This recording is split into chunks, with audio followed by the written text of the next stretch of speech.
Hi, everybody. This is Silvio Canto in Dallas, Texas on Wednesday, October the 23rd.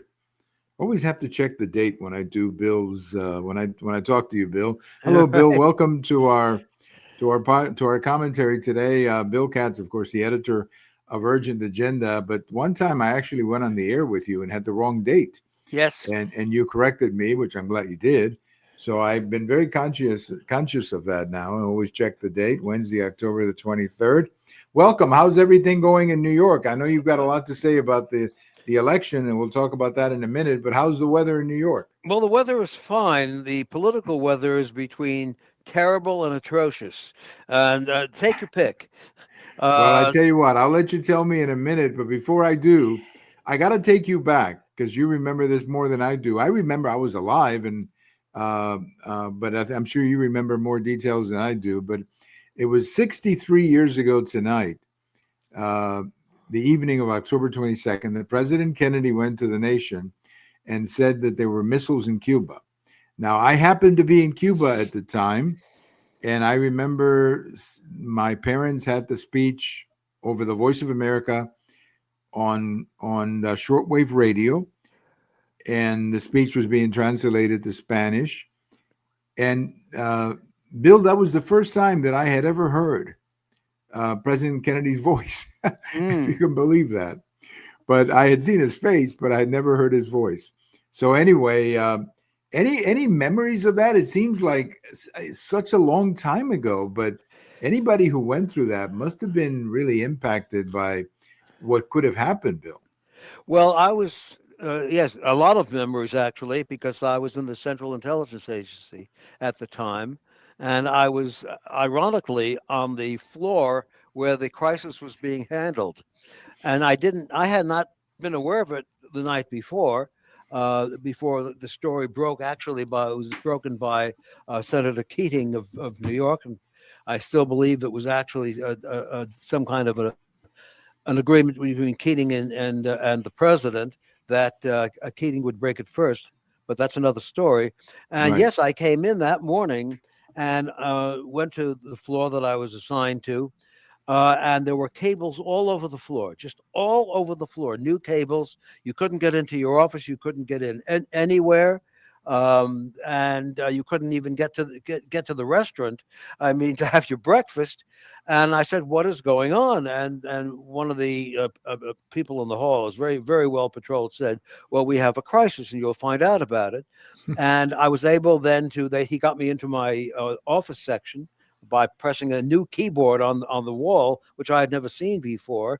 And the first guys I hit were at a table where there were pictures all over the table, and I walked over to them. Now, the CIA worked on a need to know principle. If you didn't have a need to know something, you shouldn't ask about it. And I began to violate the rules immediately. Say, what is all this? And the guy was a very nice guy. He was a guy from the photo agency. When I say agency, the photo interpretation agency for the U.S. government. And he said, well, these are pictures of missiles being taken into Cuba, Mm. and they were incredible pictures. I mean, uh, they were pictures with legends implanted on them. 20 miles off the coast of Cuba, missile compartment, etc., etc.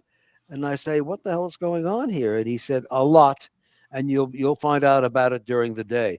But I saw the pictures really very very early.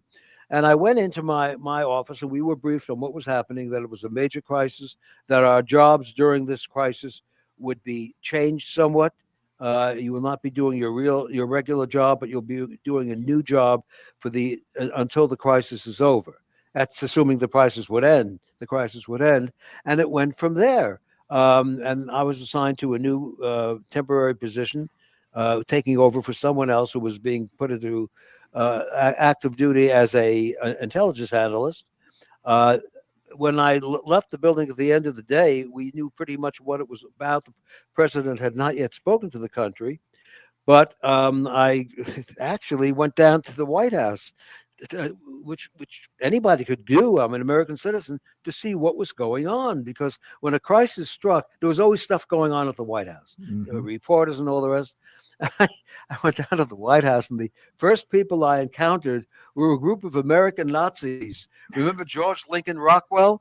And Yes, he yes. was marching his Nazis in front of the White House, all of whom seemed dramatically underweight to me. And they were doing their Nazi chants and everything like that, and people were laughing at them.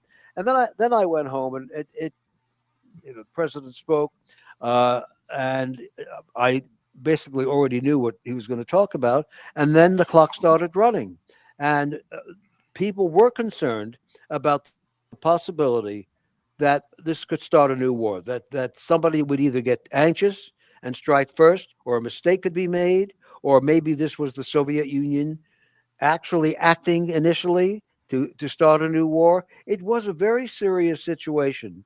But I think that the idea that there was panic is not true. People Yeah, were actually fairly cool about it.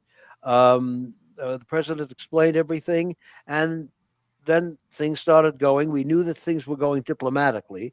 We knew that at the CIA. We also knew that the president was sending over messages, because I was the kid in the kind of the kid in the office, to the CIA. I need this. I need that. I don't need this. I don't need that. In other words, what he was saying basically is, I need actionable intelligence. I don't want to know the life story of the analyst. You know. right, right, So right. was very specific about what he wanted, and I realized at that time, perhaps I hadn't realized it enough before, how sharp Kennedy was. He was Mhm. not a kid on the job. He was a man with seasoned experience in foreign affairs. He knew what he wanted and what he wanted it for. We had not experienced a situation where nuclear weapons were 90 miles off our coast. And that Right, is what really rattled people, because any response time would be cut to almost nothing. right. And No, I the mean, the whole idea that you could have cities at risk, I mean, oh, this was a, very, yeah, it was very. not just US cities, but cities in Mexico, for example, Yes. would be at risk. And I have this picture that I saw, Bill, and maybe you can. Now, this was in New York, and you were not in New York at that moment, but there was this picture of what's the name of that place that has the news Oh, that's Times Square, Times Square, where they have the Times news, Tower. yeah, Yes. the where they have the news, and, Running and around, news running around the building. yes, and they're Yes. just kind of like going around. And I just saw a picture of that evening, and this is just a newspaper picture that was saying, Kennedy speaking to the nation. I'm paraphrasing. And then there was a fellow with a newspaper, selling a newspaper, headline Kennedy speaks to the nation. And the reason I thought that picture was interesting, not just because of the news, but because we don't have afternoon newspapers anymore. That's right. And I'm thinking, well, how interesting that was, where you could actually print a newspaper and sell it, I guess, at 7 o'clock at night He or six could. o'clock. And yeah, and I just thought, what we're missing something when we don't have late afternoon newspapers. We used to have that, not to change the subject, but we used to have two papers in the Dallas area. There was the Dallas Morning News, the name Dallas Morning News, and then there was another one called the Dallas Times Herald, which is, Yes. by the way, that's where the fellow who covered the Kennedy assassination. A lot of the Kennedy coverage was in the Dallas Times Herald. Yes. The Kennedy assassination coverage, the one that was given the award for covering that. And Jim Lair, that's the guy's name. He used to Jim Lair. work. Yes. He used to work at Dallas Times Herald. But anyway, I just now we only have one, and it gets smaller every day because every time I go out to pick it up in the morning, it weighs less and less. The newspaper. They used to be like big editions, and now they're less and less and less. It's starting to look a lot like a college newspaper, if you know what I mean. Just not a lot of information. But anyway, I just thought were you going to say something else? I didn't mean to cut you off. No, I was saying that we should set the stage for the Cuban Missile Crisis. People got most of their news from television, Right. very little of it, because most of the television programs were only a half hour. They were most people still watched in black and white. And in most cities, there were maybe 3 or 4 channels. It wasn't like today where we had Hmm. hundreds of channels and Right. cable television. So, and if you want, and sometimes reporters would call in, and somebody was on the air, and the guy on the air would take the phone call and just That's right. repeat it to the Right. people. So we didn't have anywhere near the amount of material being transmitted. But I think that what was translated was well. These were seasoned Yeah. reporters. That's right, and that's a good thing that there were so many good reporters on the scene back then at the time, and I think you can see it in the quality of the videos you watch Yes. of these men uh, reporting that. Well, you can imagine, and then we'll go to our current events. But you can imagine if there was concern up here, imagine how much concern there was down there, and it always one of my mother's greatest lines. You know, my mother had a great sense of humor. Mm-hmm. My late mom, and one of her greatest lines ever happened that night when everybody's kind of like looking at each other, and my mom and dad are kind of looking at each other. And my mother said something in Spanish that was absolutely classic. She goes, "Well, I guess we'll be the first ones to go." Well, that not a happy call. No, but I mean, you know, you're sitting there and it'll be the first ones to go, which is true. I mean, Yes. if there had been an exchange, I guess a lot of it would have been on Cuban territory. So we would have been, and that line from my mother and the way she said it and the sincerity with which she said it, I'll always remember that line. When I think of the missile crisis, I'll always think of that line. Well, I guess we'll be the first ones to go. So Yes. I don't know. I Well, just thought it was I think people think of strange things yes, at a time of crisis. Sometimes very trivial things. I yes. thought I had just bought my first car ever, and I had you got the little ticket book, and each month one of my first thoughts was, if the Russians attacked Washington and I was killed, would my parents have to pick up the payments? That was That's right. that's the kind of thing people think about in times like that. Sure. Or would Uh, the insurance cover a nuclear war? You know? yes. No, no. I mean, it is amazing, and of course, my mother's statement was so true because we would have been certainly the early battle would have been over Cuba, Yes. and the missiles, for all I know, could have been underground under our home. I mean, nobody knew where well, they knew, but Cuba was such a small country that the fighting would have been just about everywhere. But anyway, uh, missile crisis. I mean, 63 years ago today, and it's just remarkable how time flies, doesn't it, Bill? Oh, it does, and it seems everyone uses the cliche. It seems like yesterday. Well, it actually doesn't really seem like yesterday. We have had a lot of impactful moments since then, including the Vietnam War, and the coming of the age of Reagan, the coming of the age of Trump, the coming of the age of the comedian who got fired. Right. That's right. Yeah, every week there's the coming of the age of somebody. Well, Now now the coming of the age of the construction in the White House, which is a new yes, scandal. yes, Um, which is but not really a legitimate scandal, but they'll make it into one. well, that's it.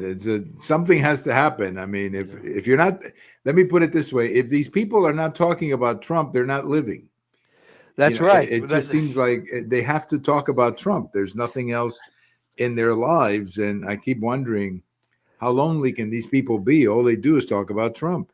Well, that's it, and they don't do their research. Had they done their research, they would have found that the incumbent president has the right, assuming financing by Congress, to make changes in the White House, and almost every president has. Mr. Truman, I think, rebuilt the entire White House because it was falling apart. But it's not unusual for a president to add something to the White House or even take some things away with the financing by Congress. And they made such a thing of this because, I mean, he arranged financing. Trump did by himself. He's going to actually write a check and get a lot of rich people to help him and Right. it wouldn't cost the American people a dime. They ought to be appreciative of that. Well, yes, and by the way, just a quick historical question: when President Truman was having that construction at the White House, he was living at the VP's house, I think, or somewhere else, Yes, Blair and that's House. when they had the assassination attempt, right? I Uh, believe on him when on they Truman? had those Puerto Rican nationalists tried to Oh, kill that him. was not. No, no, that was much earlier. This was the Oh, Kennedy okay. administration. This is the Kennedy administration. Isn't that what you're talking about? No, no. When President Truman was doing the construction, Oh, yes, I he was believe living that in Blair House. okay, he was, yeah. Yes, And it was, I believe, at the Blair House, I could be wrong, that those Puerto Rican nationalists tried to, I don't know how, I don't think they ever got close to Truman, but they attempted to break in or something, as I recall. Maybe I've got the yes. story wrong. But anyway, that's, I have to look that up because Well, well, there was also an attempt on Congress, where people did get into the chamber and start firing. it wasn't just January the 6th then. No, no, no, no. It was on Truman was he may not have been in danger himself on that day because he was at Blair House or the White House, but several congressmen, if I am correct in my memory, and memory can be distorting, I think several congressmen were wounded. I don't think anyone Interesting. was killed, Well, that's something we can look up and maybe cover more fully next week. Well, let's get to your wonderful city of New York. but I mean, which is, as you said, interesting at the beginning. There's an election there for mayor, and by all accounts, it looks like Mandani is going to win, unless yes. something very dramatic happens. I mean, it speaks volumes of how bad the opposition is. That's all they can put up, but that's the reality. But here's the question I have, Bill. A lot of people are projecting all these terrible things that are going to happen, and I'm sure they're true. Let's say he wins. He comes in. He's not going to have a lot of money. This apparently the state is not going to be very friendly to him, or Albany, New York, is not going to be very friendly. So maybe he's going to run into a lot of problems getting these things done. You know, all these promises that he's making. He could be a huge disappointment in 6 months or so, where he becomes miserable in the job because it's going to be so different running New York City than any other thing he's ever done, Bill. Well, of course. I mean, this is a real job. Running a city. I don't know what he's run before. I think maybe a Mercedes. But That's he's right. very wealthy. You know, people don't realize he comes from an extremely wealthy family, and there is a charge out that he's getting a great deal of money from overseas. Hmm. Now, he can pull in New York what Trump has done in Washington and say, well, I can't get the money from Albany because the state is so strapped for money, but I'm going to raise the money for this project privately. And I mean, I don't have, I mean, why shouldn't rich people pay for it? And he could go to his friends who I'm sure have access to funding from hostile nations who would love to fund some of his projects here. I mean, I think he's got plenty of things up his sleeve. And I don't know if the press is smart enough, fast enough, or interested enough to find out where all that cash is coming from. That was the first question people asked. Where is he getting the money to run a campaign for mayor? Nobody outside his apartment had ever heard of him. I mean, even in the apartment, I don't think they knew him. You know, he's an assemblyman. Nobody knows who their assemblyman is, and apparently he has substantial financing. And when I say substantial, I would not be shocked if it's in the billions. You Mm-hmm. know, if you were an enemy of the United States and you could get into the New York City financial system and start financing things, you could have a great deal of power here. Well, I bet you can. So maybe the grocery stores are going to be brought to you by some country in the Middle East. That's right. You know, the free buses are going to be brought to you by some organization in the Middle East. You know, it sounds crazy, but it could happen. That's where the money could be coming from. If Yes. not directly, they'll do it through some association or I don't know, some foundation. You know, the Yes. foundation for the foundation to make New York more affordable. Yes, And yeah. next thing you know, the people financing this foundation are related to the 9/11 attackers. Oh, yes. Well, that is something that we're beginning to see already. That our next mayor hung around with people who were associated, and I believe, by the way, in guilt by association. It's a lot of nonsense. That's a terrible thing. That's the way we judge people, by the company they keep, and that he has kept from some pretty strange company over the years in terms of relationships with individuals who are believed to be associated with terrorist events. And the people don't seem to care. What is so fascinating about the polling in this election is that nobody heard of him before the campaign began, I didn't. and that the when the detailed polling is done, the number of people voting for him are not the kind of people you would have expected. You would have expected people from minority groups, people who see this as a racial campaign, people who are on the very fringe left. He is getting support from all over, and it really worries me. What is in the minds of these people? Who taught them this? Hmm. What kind of schools did they go to?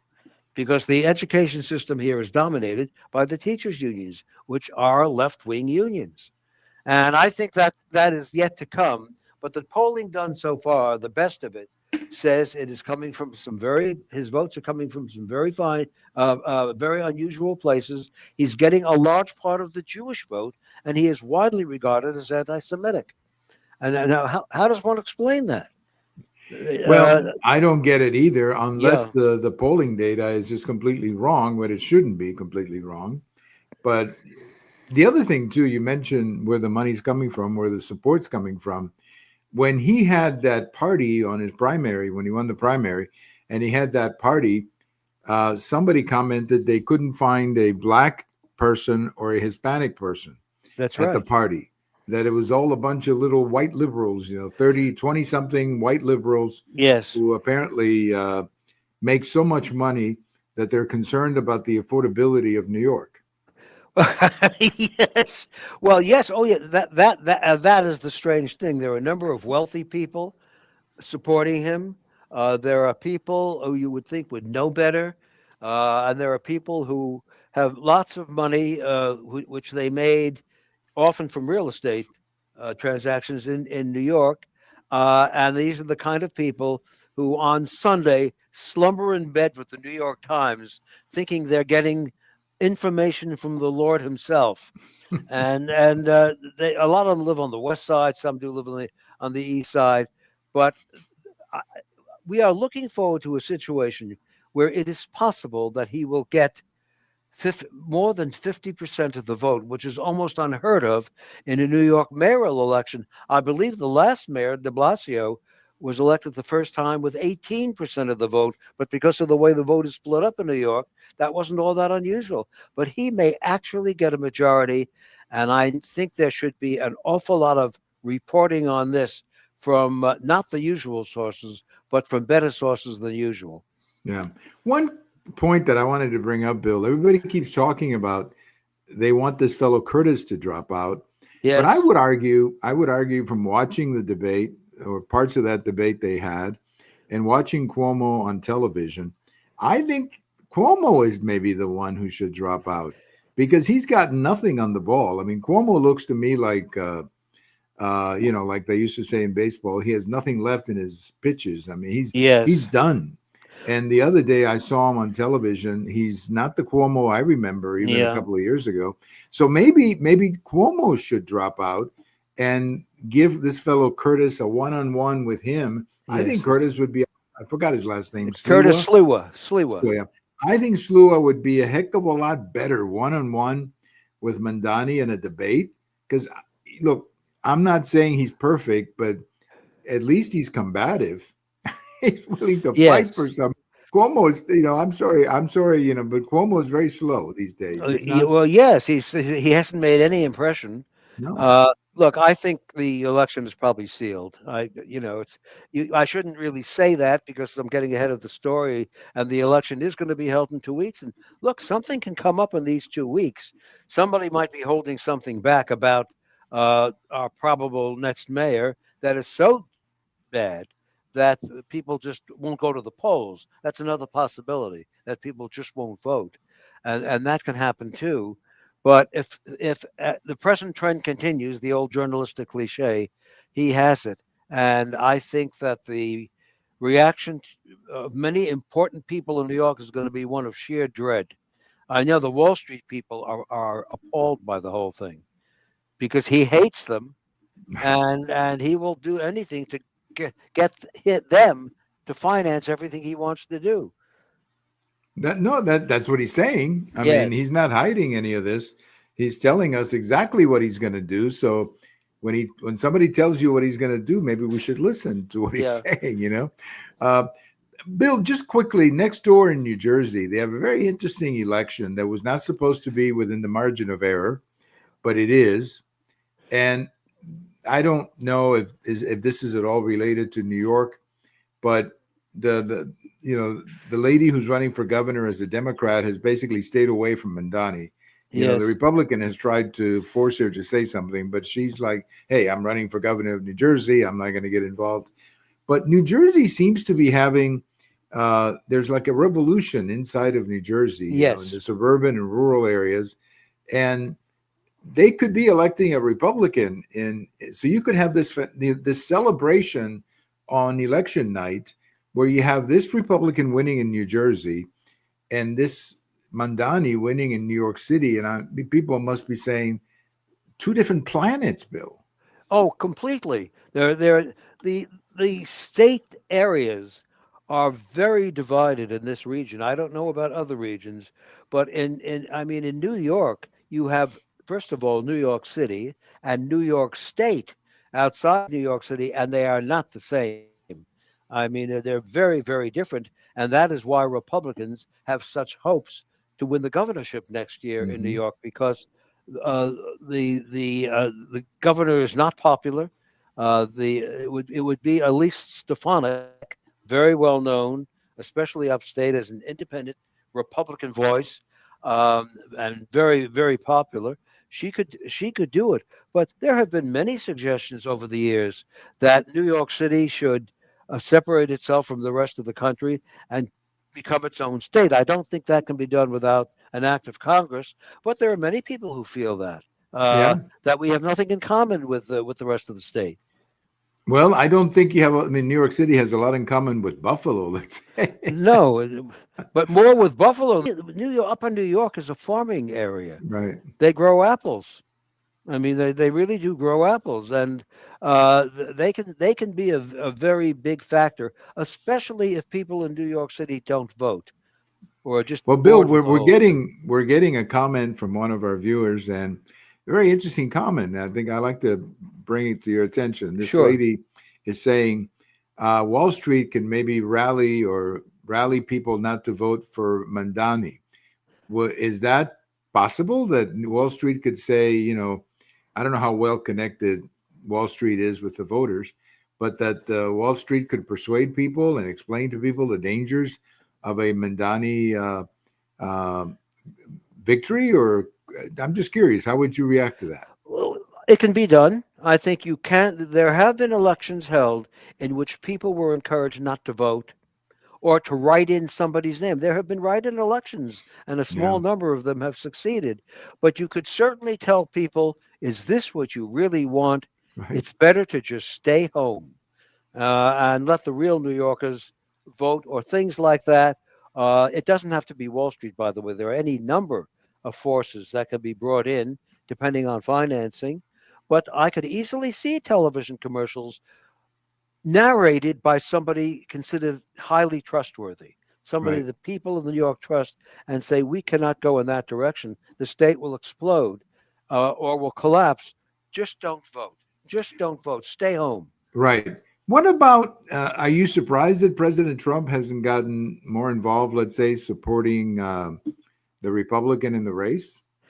No, because I don't think he believes the Republican has any chance. Well, that's, And he is not a man who likes to back losers, yes. no matter who they are. But He this would have been he a great has opportunity, though, for a real Republican, maybe not a real Republican because Curtis is a Republican, but I mean, a heavyweight like a Lee Zeldin. Can you imagine if Lee Zeldin was running? Well, if Lee Zeldin was running, of course, he is a Republican, but he Sure. came very close to winning the gubernatorial election last term, and he's very popular in many parts of the state.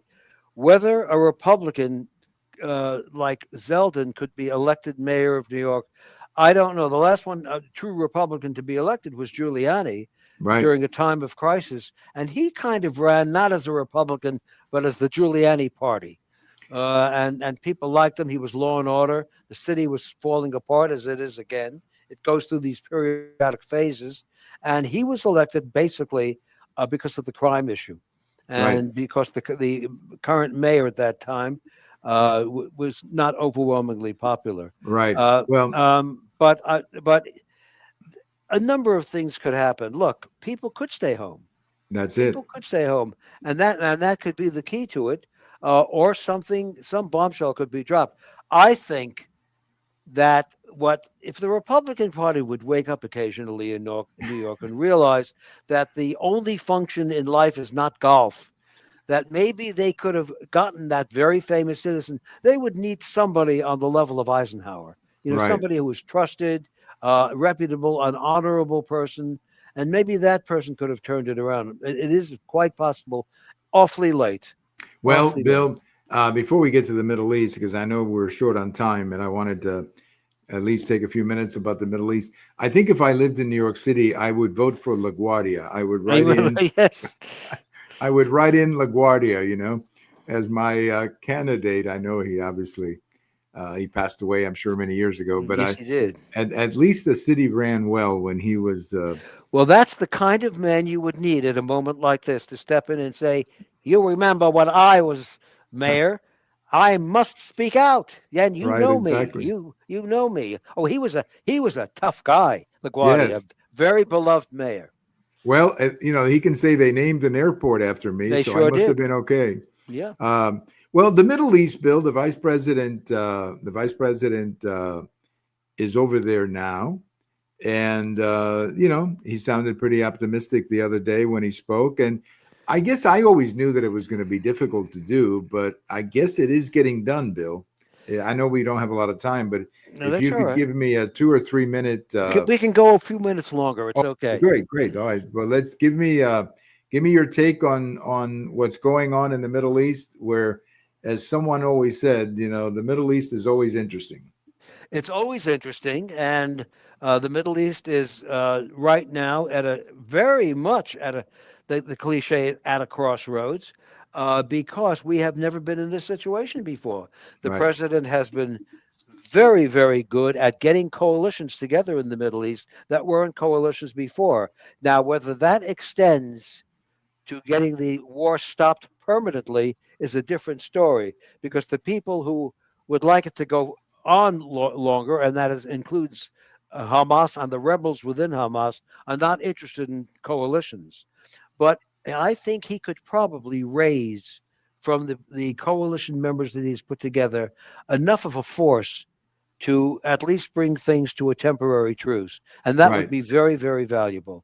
So we Well, don't know. We don't. I don't. We weren't in with the meetings of the vice president right, and right, Netanyahu, but so far everyone seems, on our side at least, to be calm. right. No, I think so. I think so. But something that President Trump said, which I thought was very interesting, he said that he didn't think the leaders of Hamas were behind these little problems, that he thought it was like some runaways or rogue or Yes, whatever they want to call them. And I believe that. I believe that. I think that's very likely some little group here and there. I mean, it doesn't take a lot to kill a bunch of people. that's right. So, I mean, so you don't need a very organized effort to create a little chaos. And So, remember, oh, go ahead. I'm no, I was sorry. going to say, so I think that's a possibility. Maybe that's why they're not panicking, because they feel that it's a small group of people doing it, Bill. That may very well be true, and they may have very good intelligence. They should get very good intelligence from the Israelis on Yes, that. And we should always remember that Hamas is not a Middle Eastern force, right, it's an Iranian force. And Iran is not the most popular country in the world around most of the Middle East countries. They may not see Hamas as friendly to them at all, and they won't care if Hamas gets wiped out. Yeah, that's true. So I'm optimistic, actually, Bill, about this whole thing. I think that maybe there is a real chance to make this work. I thought it was very interesting. Vice President Vance said something that I have felt from time to time, and that is that the media always seems to want things to fail. Yes. Oh, well, of Eh, course, Yeah, and I just especially thought that Trump was things. yes, and I thought that was an interesting remark because I think it's true. They almost like they're always cheering for failure. It's like, oh, this is going to fail, this is going to fail, and it's like, well, no, maybe not, maybe it's not going to fail. But we mentioned Vice President Vance, and I don't know if you heard the remarks that lady at MSNBC made Oh, about Usha yes, Vance, the second lady. yes, What an awful thing to say. I yes. mean, it's completely ridiculous to even Questioning bring their that up. relationship, Yeah, and and making encouraging Usha Vance to blink for help, I guess, because come over to our side and we will help you. What an irresponsible thing to say, Bill. and that was John Psaki who made those comments at MS, That's and she right, used to the be former she press secretary, right? press secretary. I think she was the State Department press secretary also, Right. and should certainly know better, but she didn't. Well, and that's the remark itself is so out of, it's so classless. That's what Yes. my reaction was. But maybe, Bill, maybe she heard that Gian Pierre was going to be on the other channel. And she said, I cannot be outdone by Gian Pierre. Yeah. So I'm going to be more ridiculous than she was. Well, yes, and she The, was. yeah, she was. The battle of the former press secretaries, one telling everybody that Joe Biden was just fine, no problem. Yeah, yeah, And yeah, the yeah. other one, saying something as awful as this about a woman who's the mother of three, married. Yes. I mean, I don't know. I just think that when people in Washington get to that point where they're using remarks like that or making remarks like that, what that tells me is that either they have a problem or they don't know what to say, Bill. Well, that's probably true. And what's interesting is that thus far, to the best of my knowledge, she has not apologized, and she may not apologize. You can get away with that these days. The conditions in the politics of the country are so low. Well, and where she said it, of course, MSNBC, where I guess Well, yes.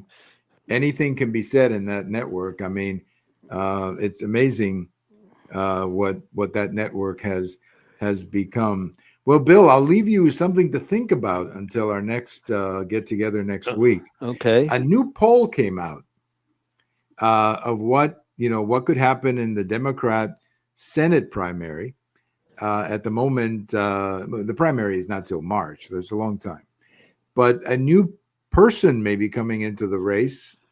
Jasmine Crockett Oh, could be actually running for the U.S. Senate. And here's the catch, Bill. According to all the polling data, she would win the primary with over 50% of the vote and not have to go to a runoff against Beto or whoever runs against her. unbelievable. She is one of the worst members of Congress. Absolutely irresponsible. She is not, however, stupid. That's No. something, she actually is a pretty sharp operator and has done some pretty sharp things, but she is an awful person and would bring disgrace to Texas. But she might very well get the nomination, and then she is running against a low key, distinguished senator who may not be enough to beat her. Well, I think that I don't think she'll win the Senate race. I think she'll lose to the Republican, I hope so. but she will make let's just say that the campaign, it'll give us material just about every week to talk about, Bill. I have no doubt about that. I mean, we will have a lot because I don't know where she comes up with things, but she does. Well, she does, and they're crazy things. And I'm sure, though, the question that we ask is, who will come into the state to campaign for her that would have any voice? And people might not want to be that identified with her. No, maybe she'll persuade former President Obama to come in, but I don't even think he would go there. I think President Obama would say something like, "Oh, I have to go to Chicago to take care of Yes. my Yeah. library." But So I, people there should vote for her. You know. right, exactly. He'll say, "This is our best chance to save the world from the takeover of democracy," or Yes. whatever Yeah. the word is. Well, Bill, thank you for your time as always, My pleasure. Always. and we will get back together the next time. Thank you for your time this week. I think there'll be a lot of things happening this week, Silvio, in the Middle East and here. It's going to be a very busy news week. I agree with you. And the World Series begins on Friday. Yes. So that's your old Dodgers. I know they're not the same, but their uniform is the same, but not Yes. their letter. Their letter on the cap. I will turn that channel off. All right, Bill. Thank you for your time. My pleasure. All right, bye bye.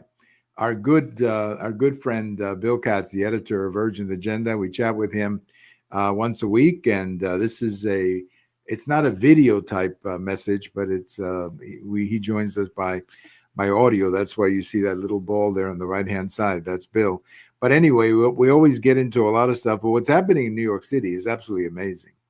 I don't know how anybody can stay away from it, and it will have an impact on the Democrat Party. I think even more than New York City, it's going to have an impact on the Democrat Party, because if he wins, and it looks like he will, he'll immediately become the number one topic for the Democrats. He will become, I'm not going to say the face of the party, but he'll come pretty close to it. And he's going to be the one on the Sunday shows, because the media will go crazy with him. They're not really interested in anybody else. He'll become the talk of the town, and everybody will be talking about him one way or another. So amazing. We have a couple of weeks, I understand, before the election, so we'll have a couple more chances to talk to Bill before that election. Well, thank you for joining us today. Thank you for your comments, and this is Silvio Canto in Dallas, and we'll talk to you later. Bye-bye, everybody.